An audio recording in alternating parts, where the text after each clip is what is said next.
Thank you, everyone. Good afternoon. Welcome to the discussion of the Health Fund Advisory Committee for the fiscal year, developing the fiscal year 22 recommendations. I'm going to start. My name is Molly McGarrick. I was previously the Deputy Cabinet Secretary, and with Dr. Walker leaving DHSS at the end of July, I took over as Secretary starting on, I guess technically July 31st. So excited to be with you all in this role. We're doing this virtually for the first time, even though we're 8 months into the pandemic, still trying to work through hiccups with technology. So ask that you please bear with us as we move forward. If anyone does want to participate in public comment, once we get to that period, if you could please put your name in the chat box and that you would like to make a public comment, we'd appreciate that. People did have to pre-register, but if for some reason you did not pre-register, again, for purposes of open meetings laws and good record keeping, if you had not pre-registered and got the number from someone else, if you could put that you're here in your name and organization in the chat box so that we can record you for posterity. And with that, we do have, Kiki, correct, we have a quorum to move forward with business. Excellent. Welcome to board members. Thank you so much for being here. We have some work to do, as we'll see as we move forward into the presentation. Unfortunately, the HVAC recommendations are not going to be immune from what we expect to be a tough budget year in FY22, and we will be looking and need to make some reductions. So we'll provide folks with more background on that through both the litigation update and an opportunity for everyone to see what it looks like with all of the applications and the amounts we received, and then how much funding we have available. And then obviously we'll have opportunity for board comments as well as public comment. So with that, first order of business is approval of the meeting minutes, from the October 16th, 2019 meeting. Those were distributed in advance, but we'll give folks an opportunity to review and suggest any changes before we would move forward with a motion to approve. For purpose of discussion, Secretary, I'll move that we approve the minutes as published. I second that. I second. Thank you. All in favor? Aye. Aye. Any opposed? Great. Thank you all very much. And our next order of business is to hear from Thomas Brown at the Department of Justice with the litigation update. Right. I am Thomas Brown. How's that sound? This Zoom thing having to speak is kind of new, so how does it sound out there? Sounds great. Seems okay. For those of you that don't know, my name is Thomas Brown, Tom Brown. I'm the Deputy Attorney General assigned to deal with matters of the MSA and tobacco litigation. Again, I'm grateful. Thanks for letting me appear today. I'll try to run off some notes, mainly just so I don't forget anything. But I am honored. It's pretty much the closest thing I get to dealing with a client and makes the practice feel somewhat tangible. So I really appreciate a chance to be here. I hope you're all safe and well. For us, one of the measures of time is Taco Tuesday. So that has been a family ritual by which we can mark the weeks. I know our time's limited here. I just want to always make sure I emphasize that I'm available, and I'll get my contact information to you. Call me anytime, during the year, and I'm certainly willing to discuss these matters, the budget matters, the MSA, the litigation at your convenience. I certainly congratulate you, Madam Chairperson. We did have a chance to do some business earlier, and I'm glad you were in on those conversations a few years ago, so you have some background. I would like to offer a comment on a couple of areas. One is our DOJ funding request. I won't spend a lot of time on it, but I do need to plug it, I think. A second thing is the pending retirement of our paralegal, Renee Harris, and a brief discussion of how the settlement process continues and interacts with the estimate of payment. So first of all, I'd like to take a moment to plug our funding request. Our units, tobacco units request has been a pretty consistent exercise year over year. Senior attorney, deputy attorney general, that's me, and a senior paralegal with a stipend for travel and expenses that gets swept back in to the general fund or wherever when we don't use it. We consider ourselves a pretty good bang for the buck. We've had success with litigations and protecting Delaware's interests. And so again, it's been an honor to work for you all over the years. My paralegal, Renee Harris, has announced her pending retirement in mid-November. Her tenure at DOJ predates my own. And I think to comment on good government, it's usually government that's not noticed. And Renee has labored under some tedious bureaucratic tasks for 2 decades. So I would ask the committee to consider if they could do something to recognize her. I don't know what, a certificate. I don't think we need to spend time on it here, but perhaps something we can think about and talk offline, and I can revisit at one of the next meetings. But I think it would be a great honor for her. And it's kind of a breach of our agreement that I would invade her treasured anonymity. But I think I just want to take a moment to recognize her efforts over the past 2 decades. The settlement, if I drift into jargon, please somebody cut me off. I try not to.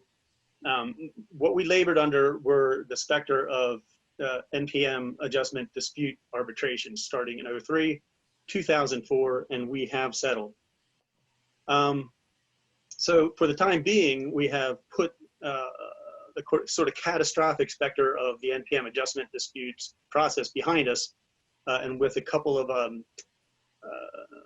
conditions satisfied, we are now settled from 2004 through 2022. So we've settled a lot of risk, but we've taken on a good bit of bureaucratic burden to keep things going. So we work closely this year to provide our information and protect ourselves under the agreement. I shout out great thanks to my friends over at the Department of Finance for helping us to assemble our documents and our analysis. And once again, for sales year 19, we've achieved a safe harbor status under the contract. So that's a little bit of, I think, jargon about the settlement. But we also continue with our routine statutory enforcement obligations under Title 29, where we work on legislative initiatives with our friends across the states, my counterparts, the National Association of Attorneys General. So I hope the committee will support our funding request, and I certainly welcome any inquiry regarding that application, whether now or later or in due course. I really emphasize, for those of you becoming familiar with the process, that it is somewhat of an understatement to suggest that an estimate in September for the payment in April is not even an art and not science. The information is pretty good, and usually we get pretty close, but it is a very uncertain process. The annual payment is not a check cut from a trust fund, as sometimes seems to be understood, but subject to an array of calculations based on a calendar sales year. So the 2021 payment will be based on 2020 sales figures, including cigarette volume consumption, volume adjustment, an inflation adjustment, and things of that nature. And of course, 2020 has not concluded yet, so these factors are still in flux. Of that, there's an annualized payment. Delaware's share of that payment is 0.4%, times against usually $6 or $7 billion, which brings us somewhere between 25 and 35 million over the years. Thus, I just want to remind you that it's a pretty dynamic process. And as always, I wish I could report that next year our payment would be 0, because that would mean that there were 0 cigarettes consumed in the United States. But that's not there, although we've made significant progress over the years. Cigarette consumption is definitely down by over half since the inception of the MSA. As I said, we're settled through calendar year 2022, and the settlement impacts our payment in a couple of ways, most of them positive. For instance, we would face, what the companies would do is withhold NPM adjustment dispute amounts. They don't do that anymore because we have settled. We split the year over year 75-25 based on the settlement. We don't face withholding. As you'll see from my estimate, I mean, I'll get to the punchline, which is I've given my best guesstimate at 26.5 million.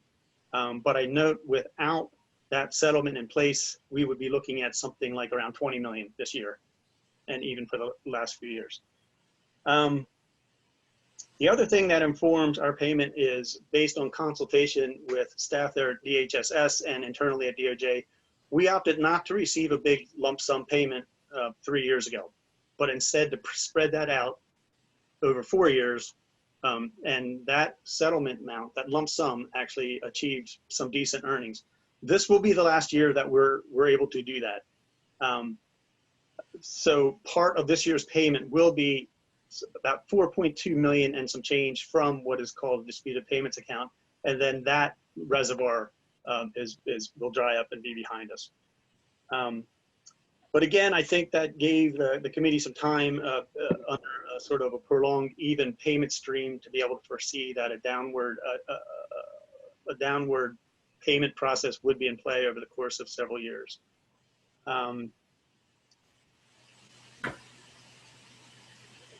I think, so I warn you, I think you're going to see a year-over-year decline in the payments of a couple $1 million a year. Cigarette consumption is going down fairly dramatically right now.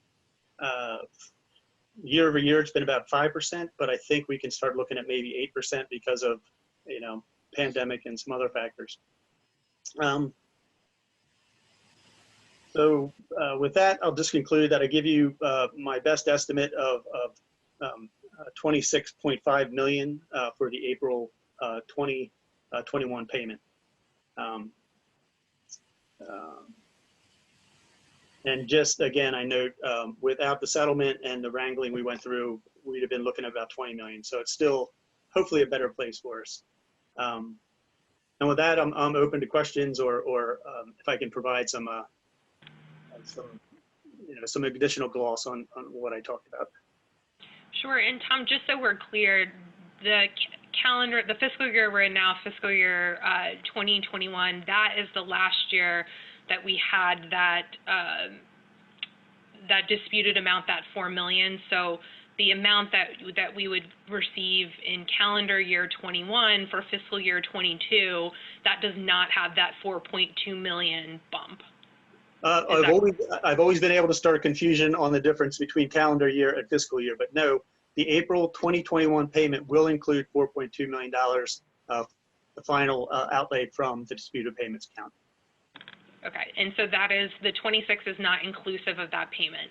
No, I'm sorry, go ahead. I don't mean to interrupt. Yeah, no, that's all inclusive. Our annual payment without that, I estimate, will be between 22 and 23 million plus the $4.2 million kicker. So I came out with an optimistic 26.5 total, but that includes both our standard annual payment and the final outlay.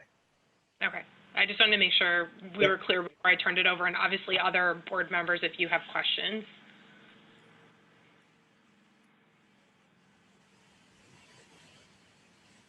All right. All right, with that, the eyes usually gloss over and just wait for that big number at the end. But really, thanks so much for the attention and for indulging me in a couple of comments, especially about my paralegal, Renee Harris. Great, thank you.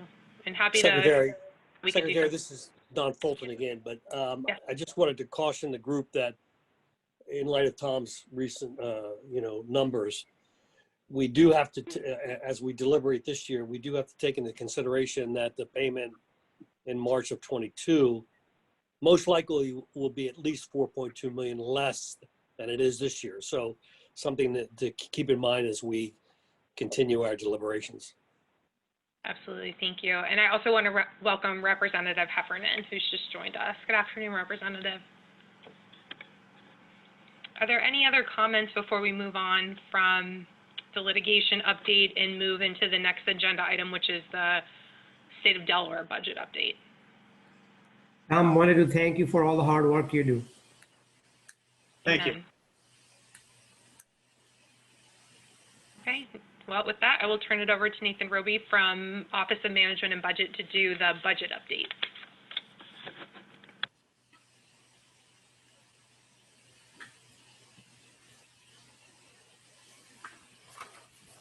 Thank you, Secretary. So today, guys, I'm going to talk to you a little bit about the budget update. We will give an overview of the 21 package. We'll talk a little bit about the DFAC revenue forecast, which this year is a little different. It was moved. Typically, it would be in September, and instead this year will be in October. So there's not a whole lot to update on there. We'll talk about some of the cost drivers that we're dealing with, the spending limitations that provide the framework for the budget, and then I'll give you the schedule for FY22 and what's next. So when we look at the FY21 financial package, the operating budget came in at about $4.5 billion. The key thing here is that the operating budget growth was only 2.1%. Growth in FY20 was about 4.24. So in 21, that equated to about $95.1 million. The important of that is that the operating budget would have otherwise been flat, except for we ended up using half of the budget stabilization fund. At the end of FY20, the budget stabilization fund had about $126.3 million in it. And in FY21, we used $63.2 million of that to help bridge the gap due to the revenue forecast that we were seeing at the time. As you all know, the governor proposed this budget in January based on the December DFAC, which was quite promising. And then in March and April, after COVID hit, the economic forecast took a turn. And by the time we got to June, the numbers were nowhere near the same amount. You can see that here. I've provided a little more information than I did last year.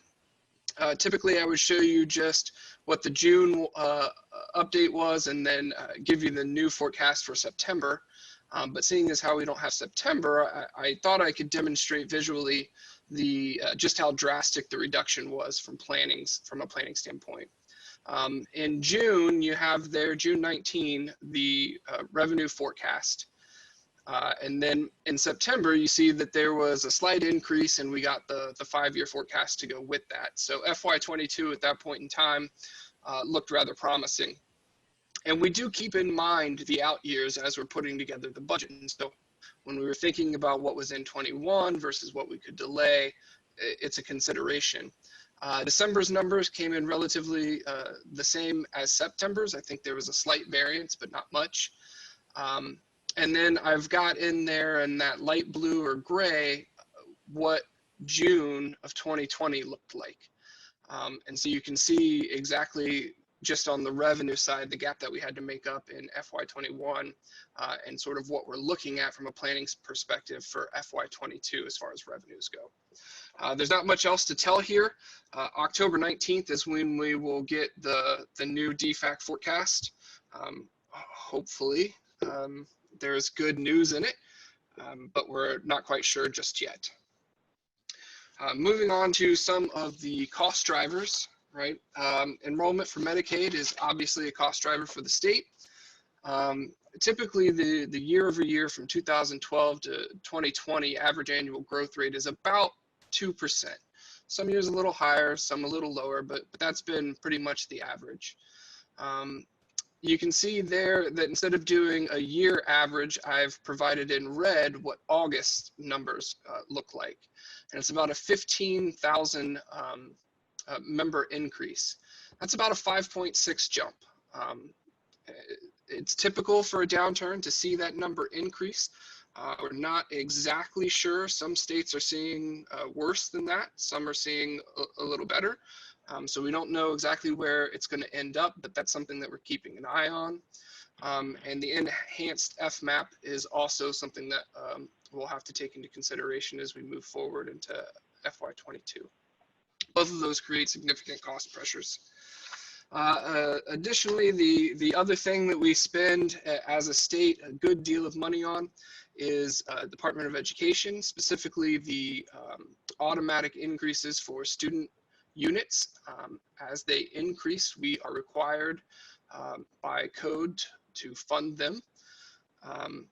You're looking at much the same picture here, though. The average growth from the 12 to 13 to 19, 20 school years is only about 2 to 2.1%.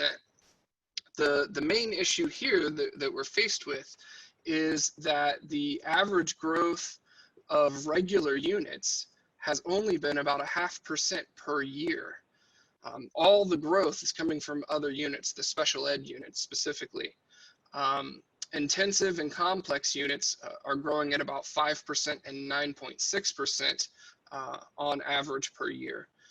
And what that means is that although the student growth is relatively, I won't say flat, it is relatively consistent, the makeup of those units is what's driving the cost. The special ed, complex, and intensive units specifically have a larger portion of the formula dedicated to them, so it's a higher cost associated with the growth. Some of the limitations that we have to deal with for the budget process, there's a 98% appropriation limit, which carves out 2% of the revenue forecast as a set aside to assist in in-year items. The legislature can bypass that with, I think it's a 3/4 vote, but it hasn't happened very frequently. There's a 5% rainy day fund that was established, I believe, in the late 70s, early 80s, that we've never tapped. And that's partly why Executive Order 21 in June of 2018 came out and established a different sort of way for the governor to propose his budget. It created the Budget Stabilization Fund, or laid the groundwork for it, rather. The issue there is it sets a growth rate for expenditures, a target, if you will, and it creates a stabilization fund that we can deposit into or withdraw from if we're not at that targeted growth rate.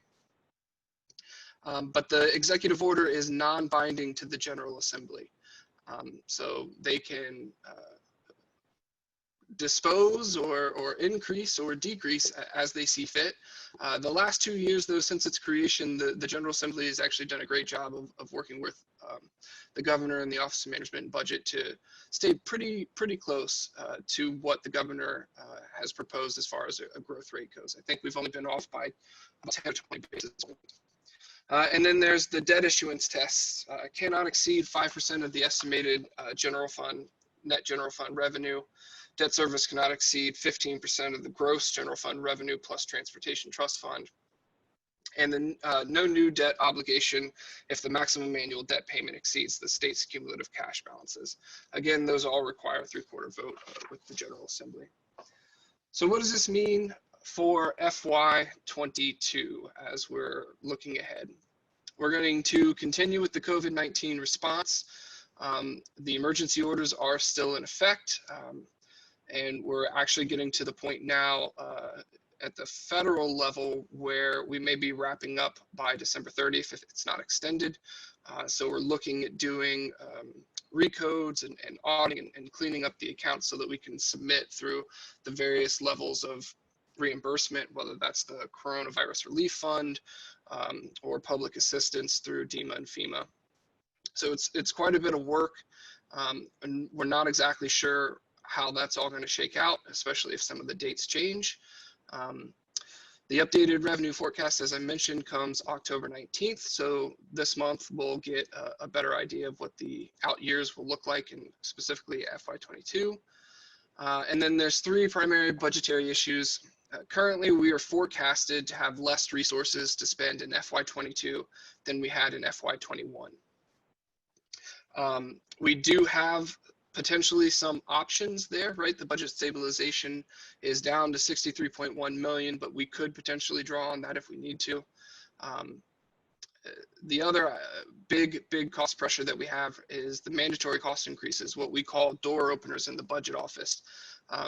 Activities that are increasing in cost each year just for us to maintain our standard level or a base level of operations. They're currently estimated at about $150 million. So with less resources and mandatory cost increases of $150 million, we've got our work cut out for us over the next couple of months. What's next? The timing. So October, budget submission is due next week from the agencies.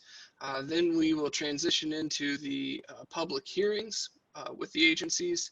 December 21st is the last DFAC meeting before the governor's recommended budget comes out in January. And then in February, we'll start the JFC and bond bill portions. Then we will get more DFAC updates in March, April, and May. JFC will come back, and then we'll get our final update from DFAC, and bond bill will meet. I'm happy to answer any questions if there are any. I know I went through that relatively quick, but I know that you guys have a pretty in-depth docket that you're trying to get to today, and I didn't want to take more time than was needed. Thank you very much. Do any members have questions?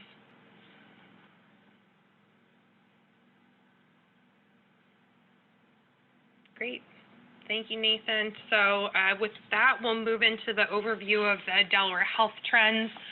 I have channeled former Secretary Dr. Walker with this. I know this is something that actually Senator Townsend and I think a couple other HVAC members had requested to just get a sense of what are the current health trends in Delaware to help better contextualize not only just what's happening in the state, but also as we think about what should be the framework or the principles with which we're operating and making decisions for the various requests that we received. So this is a lengthy presentation. I'm going to move through it relatively quickly, but again, since we've provided this level of detail in previous years and given the pandemic and just the budget situation, wanted to make sure that once again we were providing that level of detail, both HVAC members as well as the public, if there are further questions that don't get answered today as people digest it. Obviously, me, others in our department, thanks to the Division of Public Health for putting this together, despite everything that they're also doing with the pandemic. But again, we'll move quickly, but happy to pause or discuss anything in more detail at a later date. So with that, Kiki, we will move to the first slide. So starting off, and also a quick primer for those who don't remember, with Executive Order 25, the governor put into effect not only healthcare inflation cost trend benchmarks, but also quality benchmarks for looking at health metrics to make sure that the state isn't focusing too much on cost and through that endeavor losing focus on overall health status. Obviously, we don't want to cut costs and sacrifice quality. So looking to the goal for the quality benchmark in 2020 was 29.4%. And unfortunately, the obesity prevalence in 2019 was 34.4%. So while our benchmark is pushing the state to trend downward, unfortunately, we continue to see an uptick in obesity. Next slide. So 21.5% of obese Delawareans also have diabetes, and in terms of Delawareans who are overweight, 12.1% of those also have diabetes compared to 5.7%. So next slide. This is just a quick visualization of just overall self-reported obesity amongst U.S. adults for states and the territories. Obviously, we're tiny to see, but we are in the red, and we're in a sea of orange. Obviously, we'd rather be those states, there's only a couple in green, but would rather be in the yellow or the orange. So have our work cut out for us and continue to need to remain focused on this. Next slide. So again, here you see the overall trend in obesity. It does continue to trend upward for Delaware adults. Next slide. And again, you can see Delaware adults who do not meet the CDC guidelines. So Slightly more than a third of adults don't get any significant exercise, which means they're leading a sedentary lifestyle. There's a significant difference between 2019 and 17. Not sure if that decrease is a temporary blip, although obviously with the pandemic that we're experiencing in 2020 and the fact that people's life has been completely interrupted by the pandemic, it will obviously be interesting to see what happens in 2020 and whether that is an aberration, hopefully as we move into 2021 and start to get to the other side of this pandemic, but still we have some concerning trends even pre-pandemic. Next slide. So again, this just shows in pie chart form where we are. So only 23%, 23.8% are getting the CDC recommendations for exercise. Those are actually, the CDC recommendations are pretty modest. They're not aggressive targets. So the fact that we only have about almost a quarter of the population meeting those is obviously something to be concerned about and to remain vigilant towards. Next slide. As we've discussed previously, and as you all know intimately through many conversations, not just HVAC, obviously there's a significant cost to obesity for the U.S. healthcare system, $147 billion per year, and medical spending is higher among individuals with obesity compared to normal. I don't like the word normal, compared to those who are not categorized as overweight or obese. Next slide. So looking at the quality benchmark we had around high school students that were physically active, the 2019 benchmark was 44.6%. Unfortunately, this high school youth behavior risk survey is only done every 2 years. 2019, Kent County was the only county that actually met the target for reporting to be able to visualize the data. So we actually don't, other than Kent County, which you'll see in subsequent slides, we don't have it for statewide, so we're looking back to 2017 numbers. And so in 2017, only 43.5% of high school students were considered physically active. And again, given the pandemic, something that we expect to see, unfortunately, potentially worsen as we go to collect statistics for the calendar year 2021. Next slide. So again, this is just a visualization. High school students who are physically active at least 60 minutes per day on 5 or more days. Unfortunately, Delaware, we're not in the right place. We would like to see us amongst the darker purple states, although it is better for youth than it is for adults. So more to build on and more to work towards. Next slide.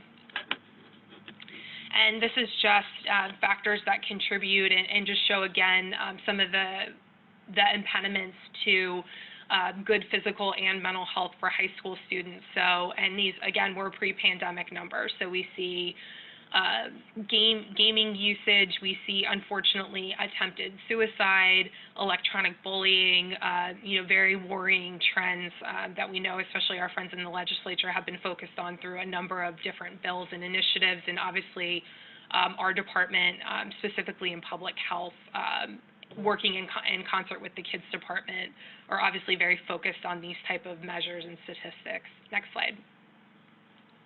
So why we're here.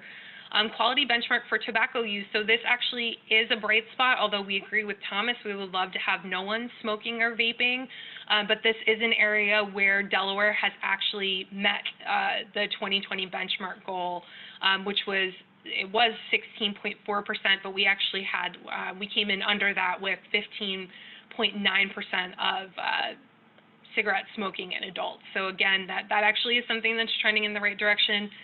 Doesn't necessarily help with the budget for HVAC, but again, in terms of health and wellness of Delawareans, this was a bright spot for us. Next slide. Again, just a visualization of where we are in the country and the progress towards having less people, less adults use cigarettes. Next slide. So this is in orange is the Kent County data, which again we were able to get for 2019. So prevalence of trend of current cigarette smoking amongst Delaware high school students.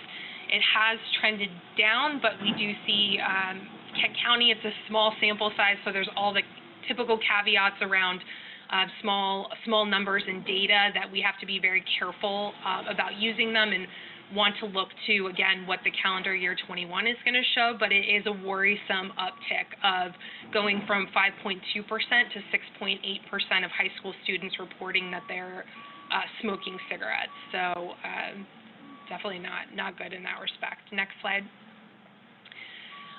So again, we see a trend of cigarette smoking amongst high school students, so smoked 20 or more days in the past 30 days. That is relatively flat. It has gone down significantly over the years, but we seem to be at a level where, or a place where we're leveling off, where we want to see continued downward trajectory. Next slide. And so this is where, I know we've talked about this in previous years, very concerning, especially the last point, the vape e-cigarettes, to go from, 13.6% to 28% in a 2-year time period is just shocking, especially given all of the data out there. Obviously, this was pre-vaping crisis, which we saw last year, and hopefully with the focus on the lungs and what COVID has done and the fact that vaping and smoking exacerbates COVID-19 at all ages, we hope that when we get the 21 data that we will start to see that trend reverse. But again, I think consistent with what we've talked about and that this is not good, and we need to continue the messaging towards high school students that these are not safe. This isn't vapor, this isn't an alternative, this isn't better than smoking cigarettes. We do not want youth using tobacco products. Next slide. So again, 82% of Delaware high school students who use tobacco products vape. And we continue to, again, see that high school kids think that this is safer, and it is not. So again, this year has been all COVID all the time, but it is something that Division of Public Health still remains focused on. And obviously, as a state, we need to make sure that we're continuing to message and work with students for them to understand this is absolutely not safe and not a pathway that we want them to start on at any point in their life, and definitely not high school. Next slide. So relationship, not surprising, relationship between vaping and marijuana use, alcohol use, as well as risk factors. So, it's not vaping in a vacuum, it's vaping and what else is going on in students' lives that are leading them towards vaping. So continued focus on mental health, ACEs, and just general support for high school students' mental health and well-being is critical, I think, as well, if we want to get vaping better under control. Next slide. So this is a visualization of just where the settlement funds, specifically for the bucket of funding that Division of Public Health gets from the tobacco settlement fund. So, back in when it was higher and we had more money available to us because there were more people smoking, as Thomas said, we were up at, around 3.5 million back in fiscal years, 6 and 7, fiscal year 6 through fiscal year 10. As the money's dwindled, you'll see, and then because of the short-term settlement that Thomas talked about, we were able to bump up in recent years, which again is welcome given some of our statistics. Next slide. So just additional statistics on tobacco use, even though, again, we've seen a dramatic decrease, as Thomas said, since the settlement funds began. We still have worrying data from Delaware. So we have $1,400 in to die each year from tobacco use. This is, to me, is a really, they're all heartbreaking, but the fact that 17,000 children, now less than 18, will die prematurely from smoking. We see $500 million in healthcare costs directly caused by smoking, and again, this is pre-COVID pandemic. Almost $100 million of that are Medicaid costs, which are borne by taxpayers, both federal and state taxpayers. And then we see almost $400 million in productivity losses due to health effects and other issues that people experience because of tobacco use in Delaware. Next slide.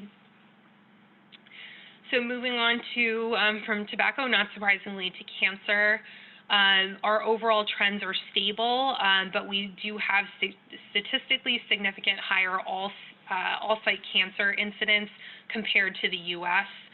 And unfortunately, for the years 2012 to 2016, we were ranked second nationally for cancer incidence. And so some additional statistics between the years 2002, 2006, and then 2012 to 2016, we saw a decrease, 9% decrease in cancer incidence for non-Hispanic Caucasian males. We saw a 5% increase in non-Hispanic Caucasian females, 17% decrease in non-Hispanic African American males, I think directly linked to the intense efforts by the Cancer Consortium around colorectal cancer screening disparities work. We have a 2% increase in non-Hispanic African American males, and then the last statistic is around Hispanic females. Kiki, if you can scroll down. Yep. So we saw a decrease in Hispanic males and an increase in Hispanic females. Next slide.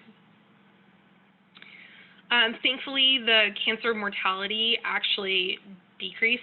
So while we have incidence or up, mortality trends other than Hispanic males are actually not decreasing as quickly as I'm sure everyone would like, but we are seeing a decrease.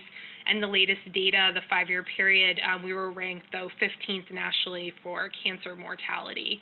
And so, again, some additional demographic statistics. So we decreased 16% in non-Hispanic Caucasian males, decreased 11% in non-Hispanic Caucasian females, decreased 29% in non-Hispanic African American males, decreased 13% in non-Hispanic African American females, increased 19% in Hispanic males, and decreased 4% in Hispanic females. Next slide. And so, unfortunately, we are seeing breast cancer incidence. It is rising across the demographic categories that we track, and we were actually ranked 6th nationally for breast cancer incidence, and breast cancer was the most diagnosed cancer in Delaware women, 30%. Non-Hispanic Caucasian females had the highest proportion of female breast cancer diagnosed. Not surprising, that's the demographic that has health insurance more than the other demographic categories, so not surprising that people are availing themselves of screening and treatment. Non-Hispanic African Americans and Hispanics were so 70% were the diagnosis amongst non-Hispanic females compared to non-Hispanic African Americans, 61%, and Hispanic women at 60%. So obviously we need to continue education. We do see a health disparity here, which we know it impacts our communities of color and leads to long-term issues from a social determinants of health perspective. So we, again, see overall breast cancer incident rates trending upward, so we have work to do. Next slide. So again, breast cancer mortality, thankfully, is decreasing, even though incidence are increasing. We are ranked 20th nationally for breast cancer mortality, and it was the second cause of cancer death in Delaware women.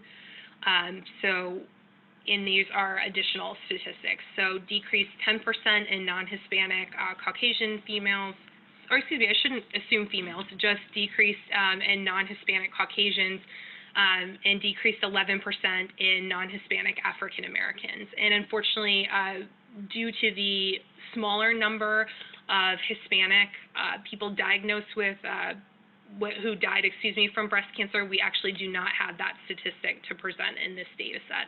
Next slide. So again, we've discussed, and you all have discussed in multiple other forums, the economic, let alone just the emotional toll of cancer, but the economic toll of cancer is $173 billion, which is a 39% increase from the calendar year 2010. And prostate cancer and breast cancer are estimated to see the largest increase in expenditures. Next slide.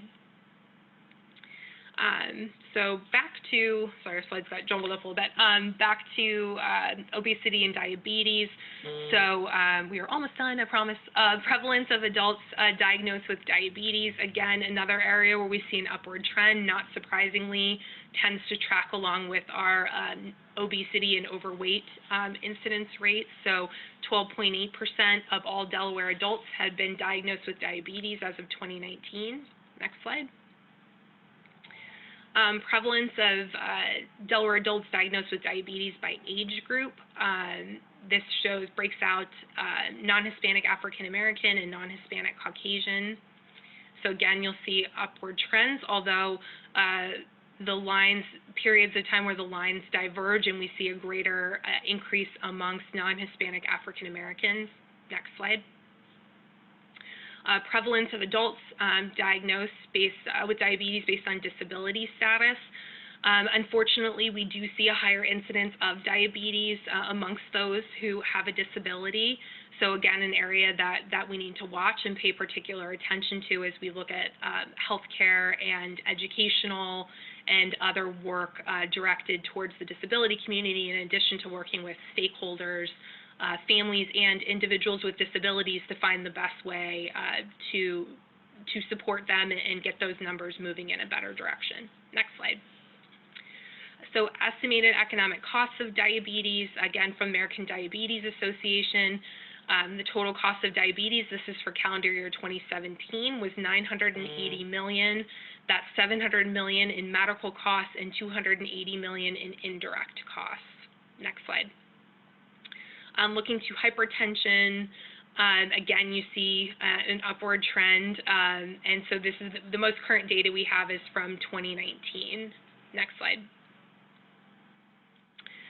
We do see mortality rates dropping for heart disease, which again is wonderful, with the exception of, and I apologize, I can't see, African Americans, non-Hispanic African Americans, which had a jump. And again, this is another area where we continue to see health disparities. So it's critical that we dig into the data and better understand why these disparities continue to exist. Is it access? Is it health insurance? Is it the work they do? Is it structural institutional racism? All of the above, as we look to, again, try to make sure that we're dropping all of our numbers and we're not having better outcomes for only certain demographic groups. Next slide. So again, five-year adjusted mortality rates for hypertension and renal disease. Again, worrisome trend among African Americans. Next slide. Cost of cardiovascular disease. So total indirect medical costs are expected to increase to $749 billion by 2035, which is scary, much closer than I think any of us want to admit. Projections the total direct cost of high blood pressure could increase to $220 billion. Direct and indirect costs of cardiovascular diseases and strokes are expected to total more than $329 billion, and that's health expenditures and lost productivity.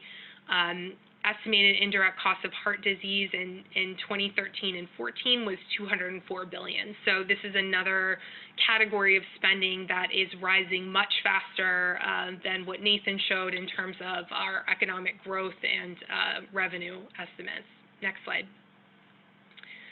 So leading causes of death, not surprising, chronic disease and risk factors play a role in premature death. So we'll not dwell on that, but next slide. Infant mortality, again, another area where there's been progress, but we continue to see disparities by race and demographics. Next slide. So infant mortality, again, showing by race, we do see a worrisome uptick among Hispanic females, Hispanic infants born And so, again, something that we need to dig into, understand what particularly is affecting the Hispanic community and why we're seeing those increases while we remain focused on working with African American women and infants, given that perniciously high rate for infant mortality. Next slide. Again, showing the infant mortality rates by county and race for 2014 to 2018. Next slide. Thankfully, as many of you know, had an intense effort that started under the Markell administration and former Secretary Rita Landgraf around access to contraceptives. So this is an area where the trends are actually going in the right direction. So we see percentage of pregnancy responses in people who actually are gaining access. So next slide. So again, percentage of postpartum contraceptive use amongst women going up, and they're using the most effective, which again are the LARCs, because it's not something that people have to remember, or oops, I didn't go get my shot. So again, that number did not happen by accident. It happened by a tremendous amount of hard work and dedicated focus to education, supporting providers, and supporting Delaware women to make a choice that was good for them and for their families, and allowed them to have greater control over when and how they wanted to get pregnant. Next slide. So this is a nifty visualization of all of the initiatives. And somebody asked the question, yes, all of these, and again, I'm moving through it relatively quickly because we will have all of this information up on our website. Next slide. So again, results, the results have all moved in the right direction for LARCs, and again, credit to our former governor, former cabinet secretary, upstream, who was our nonprofit partner, and obviously all of the wonderful people at Public Health and Medicaid and our healthcare providers who made this happen. And again, this is a bright spot in our health trends. Next slide. So moving on to COVID-19, not surprisingly, and there's more and more research coming out about this all the time, but for those, there was in July a large systematic review, and it looked at those who became COVID positive and underlying conditions, comorbidities that were present. And so not surprisingly, in the U.S., where we have more of these risk factors prevalent in our population than in the world, you see disparities in our numbers between the world. So, of those who got COVID-19, we're seeing 13% cardiovascular disease, hypertension, diabetes, COPD, cancer, chronic renal disease, and others. Next slide. So patients with COVID-19 and diabetes have been shown to have a greater prevalence of comorbid conditions compared to patients without diabetes. So again, like we know that all of these, not just for COVID-19, but multiple comorbidities put people at greater risk for severe healthcare episodes and unfortunately shorter lifespan as well. Next slide. Again, COVID-19 and diabetes, just providing more details on how this is a really big risk factor for those contracting SARS-CoV-2 and coming down with COVID-19. Next slide. So these numbers are obviously in flux and changing by the day as we continue to move our way through this global pandemic. So national economic costs, we have lost 11.5 million payroll jobs. We've only had 1.4 million jobs added in August. We bump in those jobs, thank you to our Lieutenant Governor for what she's done in Delaware, but a number of those jobs were short-term jobs for the census. Unemployment insurance claims are elevated, something we're seeing in Delaware, and again, not surprisingly, the hardest hit sector, leisure and hospitality. For the healthcare system, 4-month financial impact of $202.6 billion. So this is obviously not just in terms of lives, but from a fiscal and economic perspective, been a devastating pandemic. So again, you'll see on these subsequent slides that again, this has just been a devastating pandemic from an economic perspective. So last couple of slides, just want to once again plug social determinants of health and My Healthy Community specifically, which was a tremendous effort by Dr. Rattay, our state epidemiologist, Tabitha off at Powell, to create this database to be able to look at what's happening in individual communities. So it was launched around social determinants of health and helping communities visualize status, like all of those metrics I went through.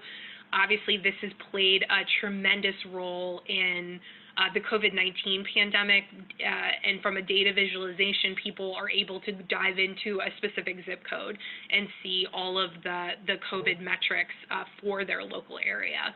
Next slide. So the case for a continued focus on social determinants of health, again, I think we knew this before. We've seen with the pandemic, not surprisingly, that all of the disparities and the issues that we had in communities have only gotten worse since the pandemic, and so it calls for all of us to bring a renewed focus to communities of color, low wealth communities, other areas where we know disparities exist. So looking at preventable deaths, so low education, 245,000 preventable deaths, racial segregation, 176,000 preventable deaths, low social support, 162,000 deaths, individual level poverty deaths, 133,000, income inequality causes 119,000 deaths, area level poverty, 39,000 deaths. Next slide. Again, just a visualization of the median income by Delaware zip codes, where we see income disparities. Not surprisingly, we see health disparities. Next slide. And again, the economic case for change and a focus on social determinants of health. So the U.S. ranks we rank 23rd in the U.S. for preventable hospitalizations. We spend $9.5 billion for healthcare services in 2014. Poverty levels are on the rise. And again, this was pre-pandemic. Next slide. Yay, and I'm done after all that. So I want to pause for just a couple minutes before we move over to the Innovation Fund to see if anyone has any questions or concerns or things that we missed. I think, Perry, you put something in the chat around SUD and mental health. So we'll give you a chance to talk about that, but obviously want to open it to questions or concerns.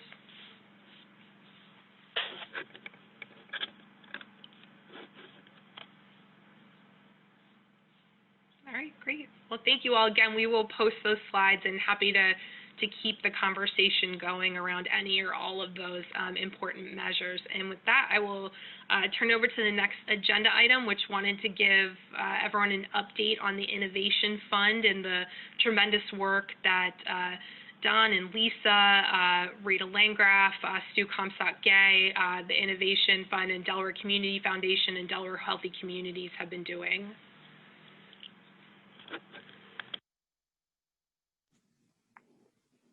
I guess that's a handoff to me, Secretary, Madam Secretary.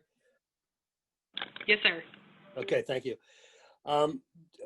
For those that, I'm going to give you a little bit of a history of the Innovation Fund for those that may not know, or an update for those that do. I guess 5 or 6 years ago, I started lobbying to set up what I called an innovation fund.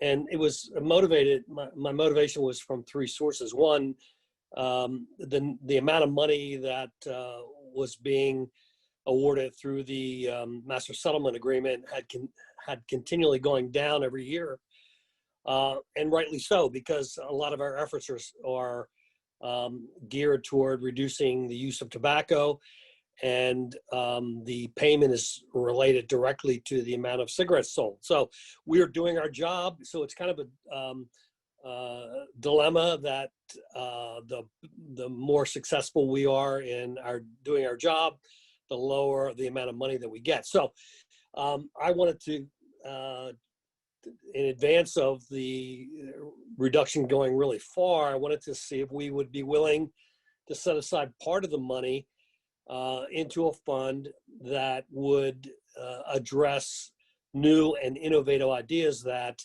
unfortunately, because of the decrease in the amount of money available, we weren't able to entertain.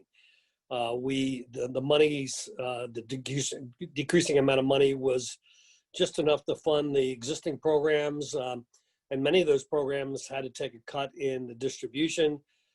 So, but I wanted to see some money set aside so that we could address some really important things. One, innovative ideas to help improve the health of Delaware citizens.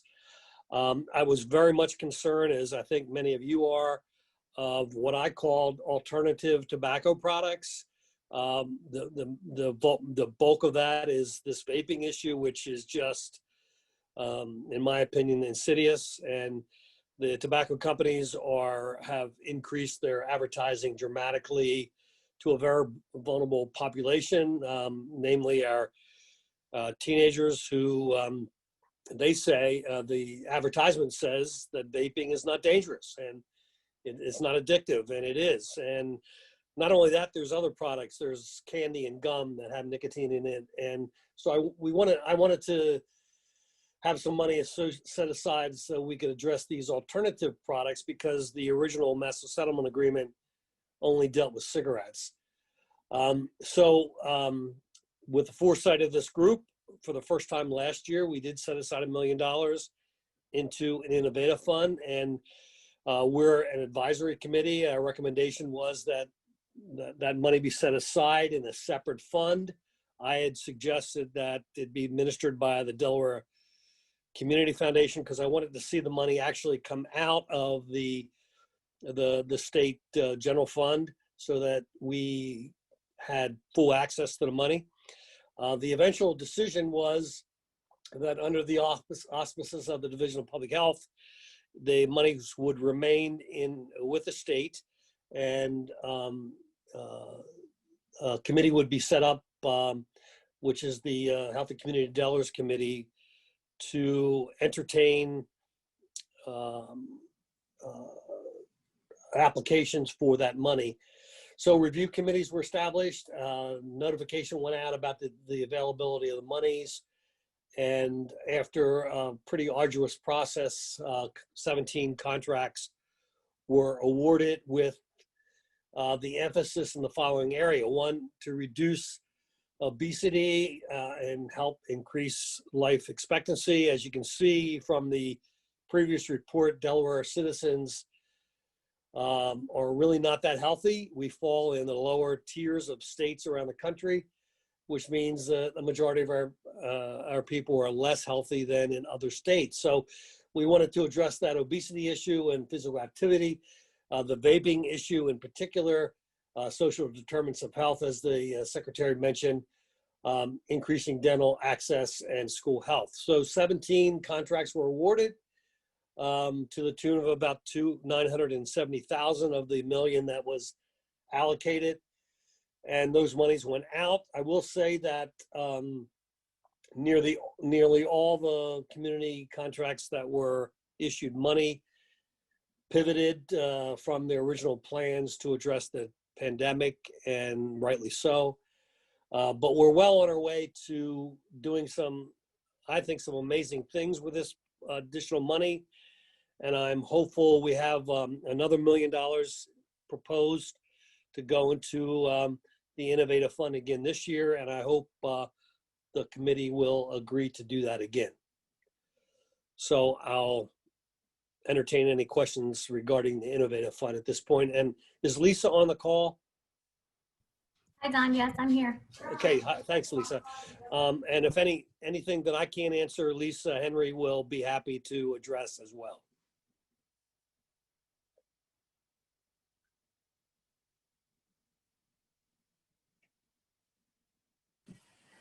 Hearing none. This is Perry. Just wanted to recognize the hard work that Lisa put together in going through this. Looks like a lot of applications, and get back to the 3 and all the hard work that's in it. Yes. Thank you. This is Paula, and very, very happy to see this. I am sort of unclear. Did the money get transferred to the Division of Public Health, and then were contracts awarded through like an RFP process, or? Yes to both of those questions. Okay. And Don and Lisa, I have some additional slides here about specific projects that the Innovation Fund went towards, if you guys would like to go through those, or you let me skip past them. I don't know if we have time to do that, but Lisa, I'll turn that over to Lisa, actually. Kiki, I'll leave that up to you and Secretary McGarrick if you wanted me to go through them, or if they're going to be part of the presentation later. I'm happy if anyone would like to email me with their questions. That's up to you with the timing. It's happy to do whatever you'd like.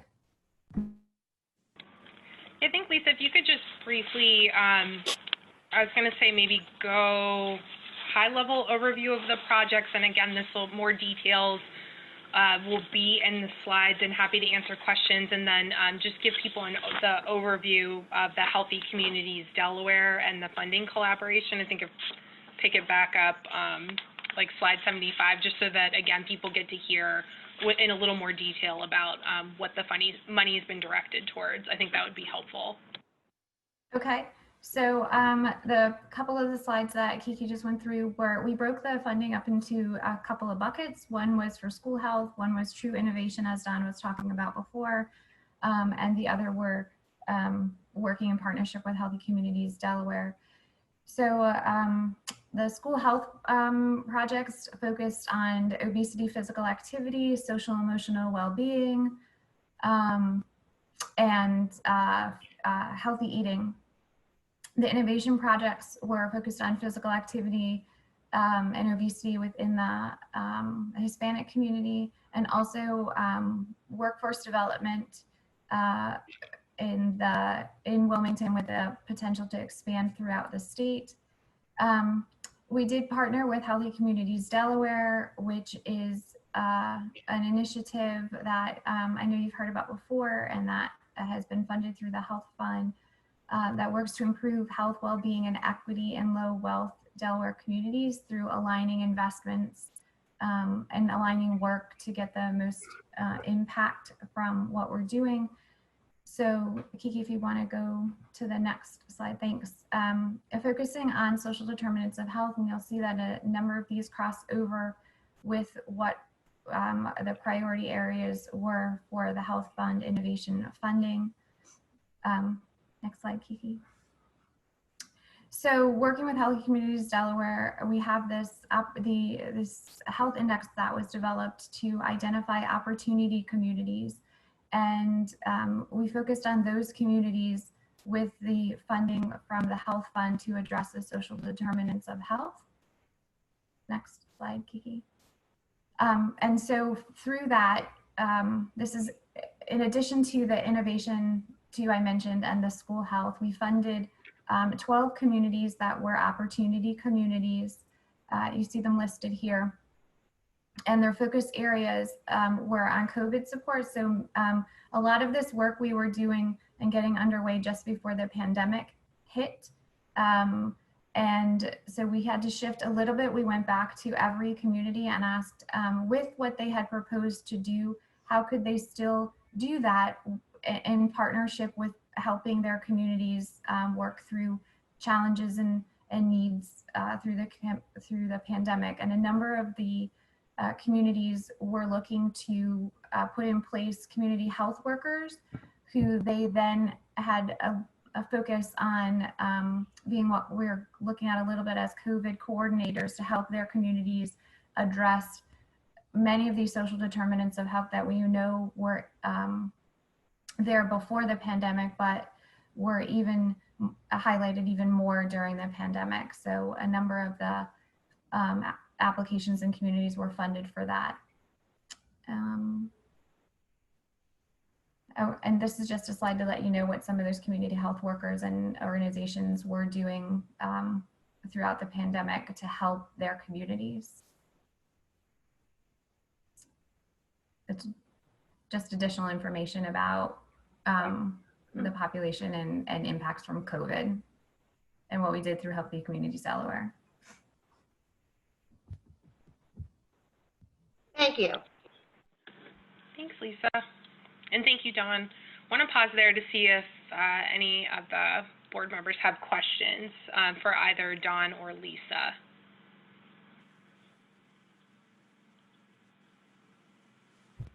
I'm sorry, Secretary Mayor, can I just want to clarify one thing, that early on when the funding did come to the division, one of the reasons we did not have to actually go out for an RFP is we kept all the funding to lower than $50,000 for all of the contracts that we did. So I just wanted to clarify that point. At first, we were not sure if we were going to do an RFP or not. So we ended up leaning towards not having to because of the way we did the funding.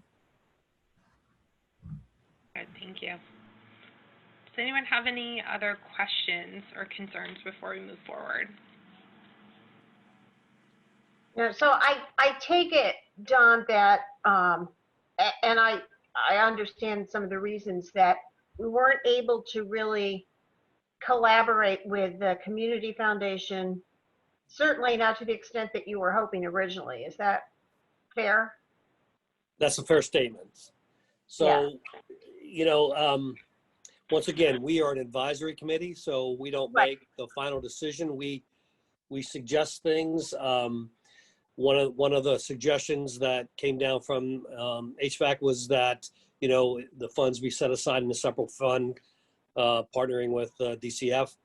I will say the DCF's a major partner in Healthy Communities Delaware, so part of our recommendation did come to fruition. The other thing was that, you know, the money is the money from the Master Settlement Agreement was originally intended to improve health in Delaware with an emphasis on cancer-related issues. So one of the recommendations we did make was that, you know, we try to focus money toward innovation that addressed cancer-related issues, and that didn't always happen. I will say that cancer, as we found out from the report, cancer incidents are at level at best, in some cases rising.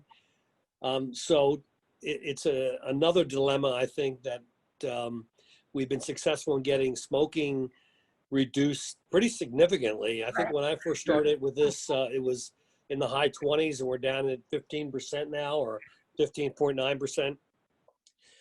But, you know, cancer is still a major issue, and we need to keep that in mind as we go through our deliberations. Right, okay. All right, thanks. Great. Does anyone have any other comments or questions? Okay, great. Well, we will move to the next agenda item. So discussing briefly the process and what our fiscal year 22 timeline looks like. So obviously here we are on October 6th, going over the settlement and the budget and public comment, offering public comment for people to make statements about applications, and having an initial conversation about recommendation scenarios. We'll have our next meeting on the 22nd of October, and we typically have 3 meetings. Hopefully we can stick to 3 meetings, but if we do need to add another one, we can. But the 3rd meeting is set for the 5th of November, with the goal of meeting the deadline for the recommendations to be due by November 15th. I guess I should pause there. Does anyone have any questions or concerns with that timeline?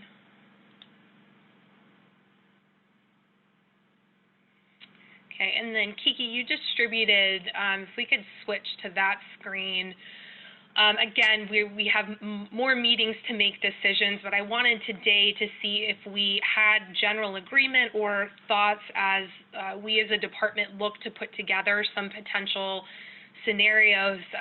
As you'll see when we bring up the slide, the amount of recommendations we received exceeds the amount of money that we have available to us. So unfortunately, our job will not be like previous years where it was maybe a question of somebody requested a little bit more, but we could still meet what they got the previous year and make a decision relatively easily. When you look at our reserve balance, again, as Thomas Brown says all the time, the projected settlement agreement payment, that is not set in stone, but the projected payment is $26.5 million. The projected interest is $500,000, giving us $31,256,900. When you look at scenario 1 programs and all of the expenses, it's really it's $37,273,000, which leaves us with a shortfall of over $6 million. So obviously in a pandemic and health crisis and economic crisis, we don't want to be in the position to cut, but as we heard from Nathan at OMB, we have less revenue than we did in the past. So unfortunately, I don't want to put our legislative friends on the spot, but it is not an option to submit the budget asking for more money than the tobacco settlement funds allow us.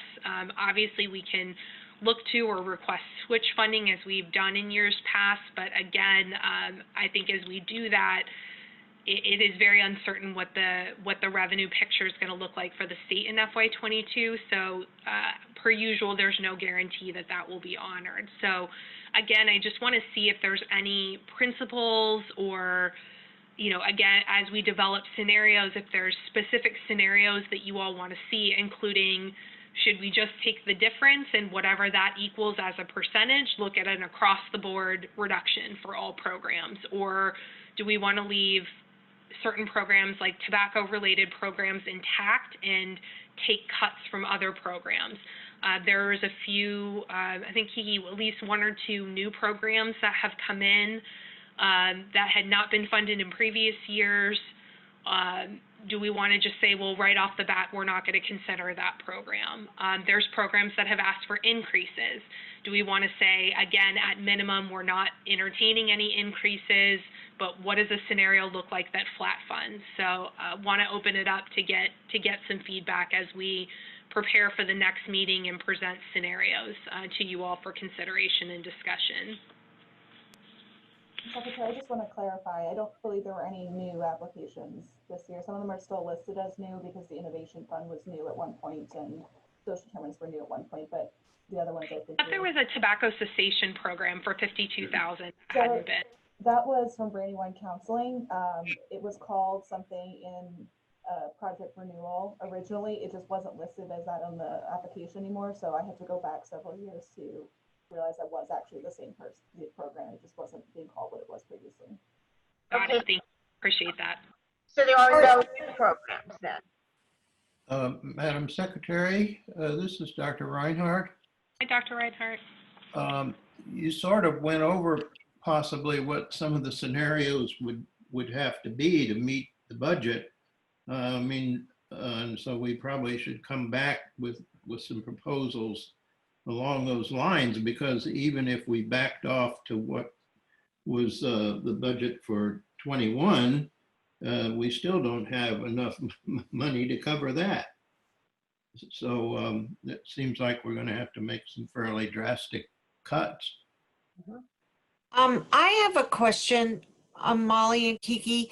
There are some programs that probably did not operate during this COVID time. So could it be possible that, even though they've, some organizations have asked for the same amount of money, they're not really, using or needing, they might have like some leftover money from last year.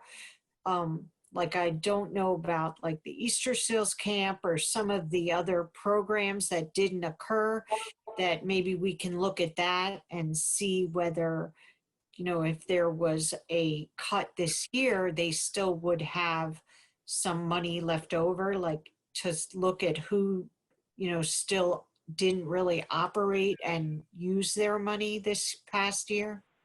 Sure, that's a great point. We can definitely look at that. Secretary, the question I had was the behavioral health, I believe last time it went through the general funds, and are they going to be coming back to us, or they are going to come out of general funds? I think that was what we were looking. So our department's still in the process of developing the budget, but we should be able to present that at the next meeting, whether it is possible for them to be included in the DSAM budget. Great, thank you. Okay.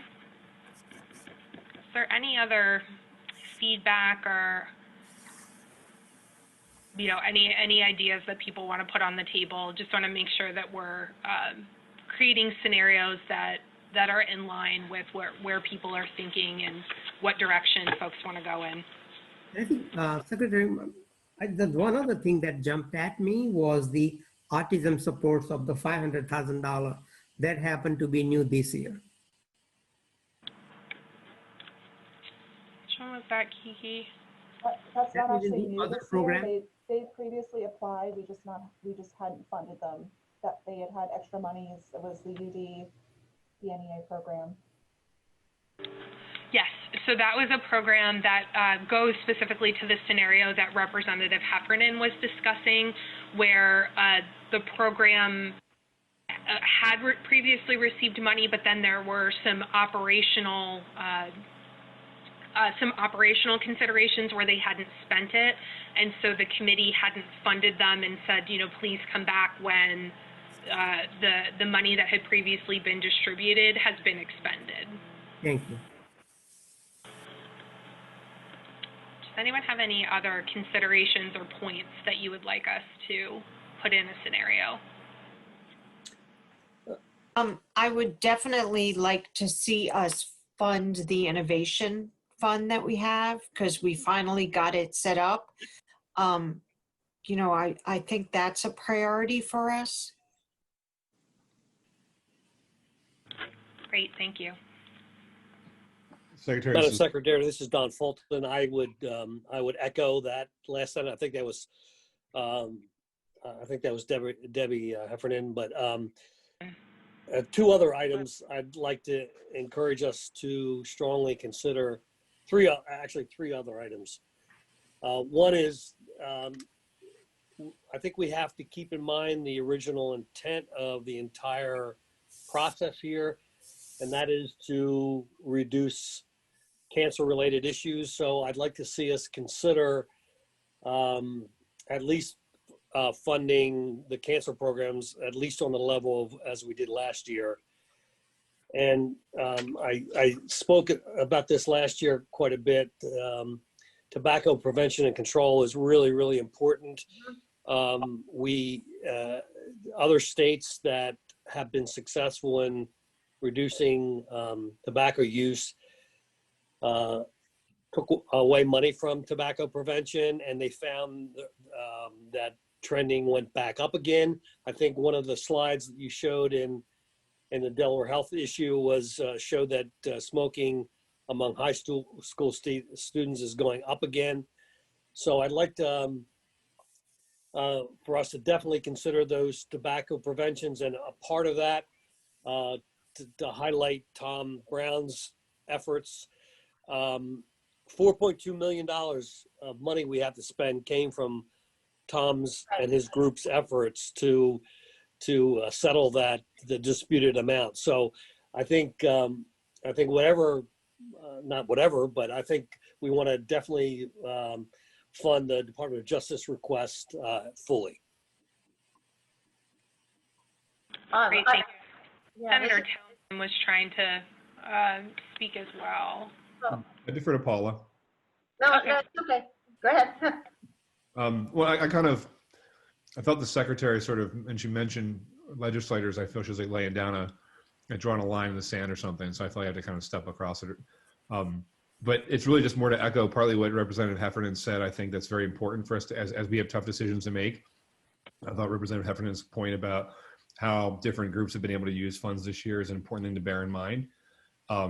I saw a question pop up in the chat about equities, and I certainly hope that we find a way to prioritize, even within the framework that Don had mentioned with regard to cancer, that we can try to, address things through the lens of equities as well. But just more broadly, and this is my immediate thought when the Secretary mentioned legislators putting us on the spot, I just, I know we all know the sort of tensions or the kind of inconsistent or unpredictable nature of recommendations that we reach going down to the legislature and being put to the JFC process, and even doing honor to that and being candid about that.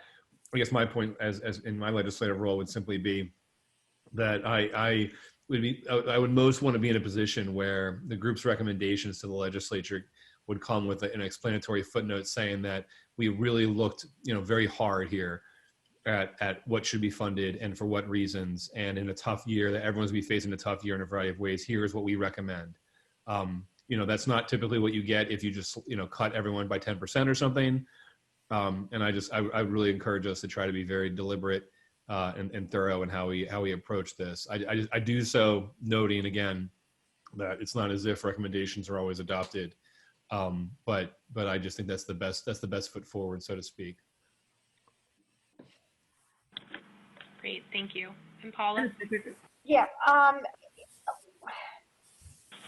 I think I agree with everything that's been said. I wonder, and we've talked about this in the past, some programs are clearly within the intent and the purpose of the health fund when it was created by legislation. Others, honestly, are a stretch. And we say this all the time, but at some point, is it time to really look at which programs really fall within the spirit, sort of picking up on what Don was saying with the spirit and what the law says. It's tough. I mean, they're tough decisions, but I think everyone's going to be making tough decisions this year. So I'm just kind of thinking about, taking a look at programs that might not really be as good a fit. Got it. I think so. We'll go back and take a look at the specific. We'll create a scenario that looks at tries to align with the specific intent of the legislation and says,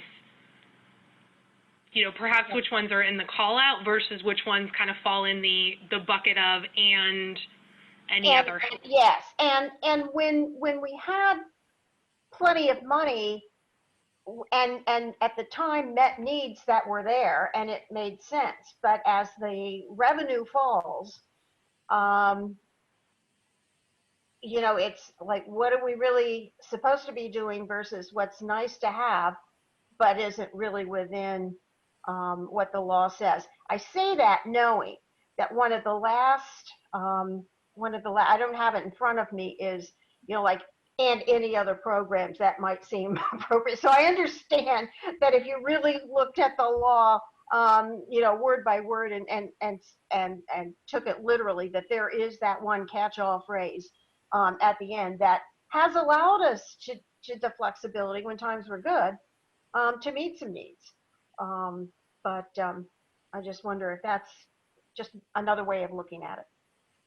I agree, and I think you raise an important point that Tom actually said earlier, and Don and others have alluded to, that this number is going to continue to decrease. So this is not, and this what we're putting together for FY22 is not going to be an aberration. It's going to be a continued steady march downward in funding, and so it does make sense to think about it as DFAC, and as we know, the General Assembly does, not just in a one-year vacuum, but in a what are we trying to do, and right, how are we repositioning the fund as we move forward so that there's some predictability and consistency to what's being proposed to come off of HVAC due to the changing funding and the decrease in funding year over year. Yeah. Madam Secretary, only thing I wanted to see, I believe we discussed at one point that we would like to have some of these programs that are outcome based, And maybe that's one more threshold that we might want to look into. And secondarily, last year, we had a couple of applications. They were on a borderline, not even 100% completed. And we sort of kind of let them go through it, although it was probably one of the behavioral health. So I just wanted to see if we could bring those couple of points. And I think whatever we invest in the future, like innovations on and the social deterrents, those are the good investments for the future. Thank you. Thank you. That is a good point. If applications weren't complete, that's another way to. I mean, if they weren't complete, I don't know if there were any. I haven't. I confess to have not having read every single one yet. But you know, some are more complete than others. So that's just another. And I think, and Kiki, obviously, correct me if I'm wrong. I think the prospect of people not getting funded this year scared people into compliance. So I think while the point is well taken that some applications are more elaborate than others, I don't think. And Kiki, obviously, we'll make sure and bring that back. But if I'm remembering correctly, we didn't have people, we didn't have situations as we did in previous years where there were just whole sections blank and, you know, just a sentence, give us, you know, we'd like our money, thank you. Which we appreciate that nonprofits are busy too, so we know that filling out an application was difficult. But again, it does seem as though all the applicants received the message that that was going to be taken seriously and grounds for no funding. But obviously, if that's not the case, in addition to discussing outcomes, we'll bring that back. Madam Secretary, this is Dr. Reinhardt again. There's a lot of money there that's involved in this switch-funded programs, and you know, I'm not in the legislature, so I'm not that familiar with how that works, but I don't think we should overlook that in the scenarios of how that could affect the budget. Or I mean, what the committees would recommend. Sure. Yep, that's a good point. We'll look at a scenario that says if we move the switch-funded programs. And maybe that's a place to do a combination of what Paula was saying, where it's if there's switch funding that's happened and appears to, you know, obviously fit that catch-all bucket but doesn't fit the other buckets, then to also go to Senator Townsend's point, potentially that's an area where we would have a strong argument for switch funding and saying, you know, this is why we are requesting. It's not just get it off of our books and put it on another funding line. It's we looked at the legislation, we looked at the goals, the intent, et cetera. Yeah. Okay, thank you. Thank you. Anyone have anything else for consideration? This is Deb Heffernan again. I was just going to say that this year, you know, when we talked about switch funding, I think that it's going to be less likely that it is more likely that the JFC is going to look to use the health fund for switch funding rather than the other way around due to the you know, DFAC being down. So we should keep that in mind when, I mean, we can recommend whatever we'd like to recommend, but the scenario of the JFC using the health fund money to fund other things is more likely than the other way around. Why we need the strong talking points that Senator Townsend talked about. But your point is well taken. It is obviously a risk that we should be mindful of. Is there any other discussion about either scenarios or considerations or again in the chat, and as Senator Townsend alluded to, you know, looking at equity and obviously not wanting to exacerbate inequitable situations as a foundational principle, but anything else before we open to public comment?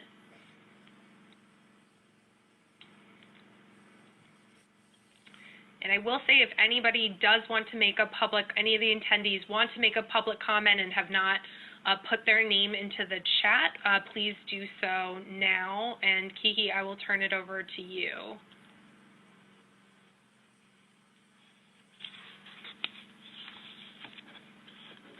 The only people I have listed right now are Francesca Vogel and Sue Murray from the Delaware Breast Cancer Coalition. And I saw one just came through from Sarah Mallory at UD.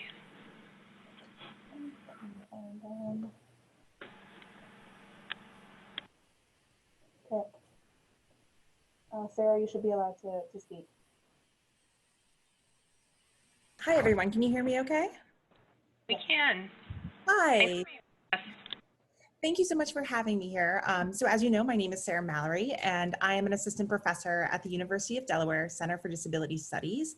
And I also directed the Delaware Network for Excellence in Autism, or the DNEA, which you actually had just mentioned, the autism program. So thank you for allowing me to speak here today, and also for providing the DNEA the opportunity to reapply for health funds for FY22. So as many of you know, autism is a critical public health issue, with the CDC recently reporting a new prevalence rate of 1 in 54. Autism often co-occurs with other disabilities, as well as other mental health needs, such as intellectual disability, anxiety, and ADHD. So years of stakeholder discussions here in Delaware identified a lack of expertise in autism among almost all professional groups. So in response, Senate Bill 93 was passed in 2016, which created the DNEA. So the DNEA was established to enhance Delaware's state and system-wide capacity to improve outcomes across the lifespan for individuals with autism through high-quality, evidence-based technical assistance and training for professionals and families in a variety of areas, including healthcare, social services, vocational services, and education. So to date, the DNEA has trained over 4,000 professionals across the state. And the number of professionals attending our training increased by 94% from FY18 to FY19, and this number was exceeded again in 2020. These data not only demonstrate an increasing demand for autism training, but also speak to the DNEA being viewed as a trusted source of information in the community. The DNEA is also committed to supporting Delaware families.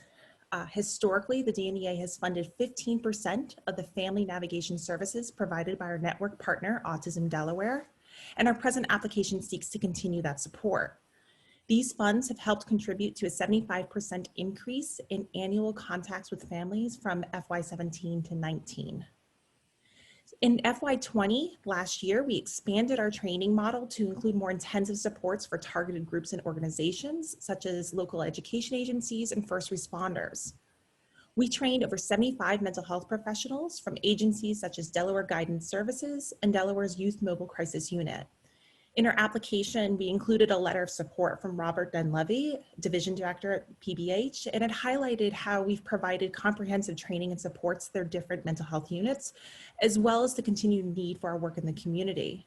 As he noted, simply put, there are no other groups within the state of Delaware that accomplish the work that the DNEA does pertaining to ASD. We pride ourselves on customizing our trainings to meet adult learners' professional needs, and time and again, our training participants and partnering agencies have noted the positive impact we've had on their work with the autism community. This continued as we face the challenges of COVID, as the demand for our training continued to increase. When we moved our work online and pivoted our supports to meet new challenges, one attendee shared, "This was the best Zoom I've been on since COVID-19 pandemic." While others said, "I'm an autism mom." It was impressive about how accurate this all was. In 2018, this group recommended continued funding at $500,000 for the DNEA for the FY20 year. Although funding was ultimately not provided by the state, we were able to rely on remaining funds from prior years to conduct trainings through June 2020. The DNEA was not funded for the current year and therefore had to halt its activities. This comes at a time when people with autism of all ages are facing new struggles and their families are especially stressed. Now more than ever, our state needs professionals who understand autism and who can confidently implement scientifically based interventions.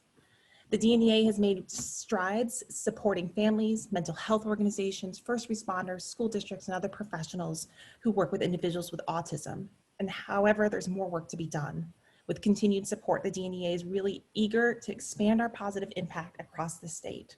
So we thank you again for considering our application. And I am done. Thank you so much for having me again. Thanks, Sarah. Alex Casper, Director of Advocacy from the American Lung Association, is asked to speak also. Let me just find him.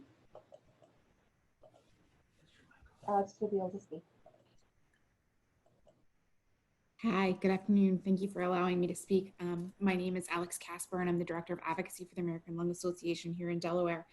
I just wanted to mention some of the data that you had seen earlier presented around, especially the high usage among youth around electronic smoking devices.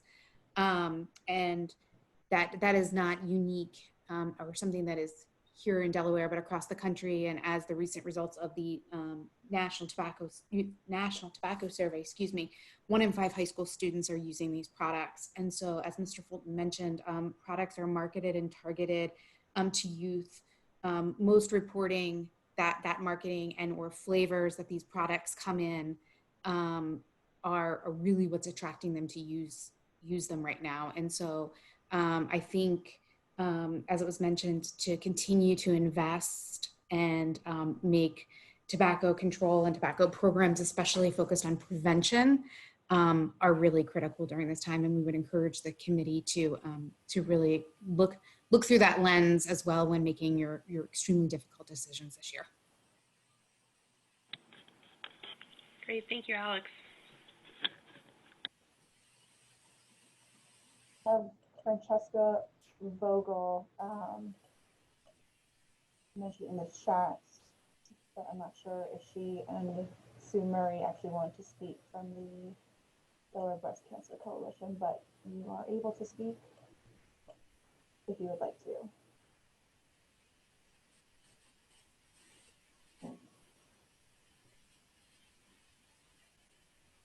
That is no. And the same with Verna Hensley.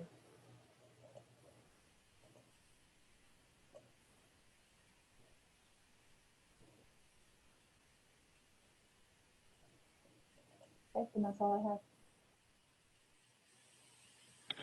Great, and obviously we will make sure that any comments that were given in the chat are captured in the minutes, both for HVAC members as well as the public, to make sure that you understand what was said. And with that, we on the DHSS side don't have anything else to present, but want to offer one last opportunity for board members to say anything before we adjourn.